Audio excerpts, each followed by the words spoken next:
Hello guys, आज first time आमर soupy बने पनीर मसाला जोटा कि से आज आम घरे ही बने चुली रे।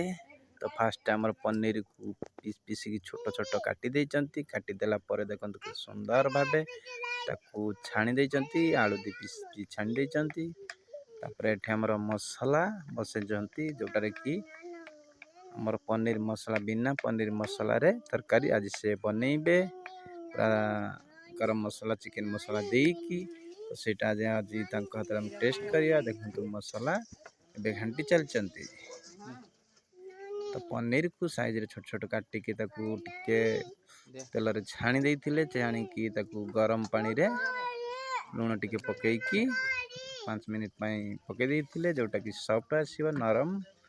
एबे तो पनीर को मसला रे पकईदेले पकईला परे ताकू टिके घांटीबे भल भावे। एबे सब पनीर पकई देइचंती तापर देखंतु भल भावे टिके मिक्स करदेबे।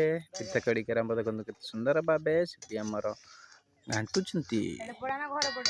घांटिला परे एमती 5 मिनिट पई आमे पनीर मसला को टिके बसई दबा जोटा कि आहरी सुंदर कलर आसीबो खाइबा पई भी टेस्ट लागिबो। आज फर्स्ट टाइम हमर सुपी पनीर मसाला बनैले देखिबा केमती आज टेस्ट तार आसुची।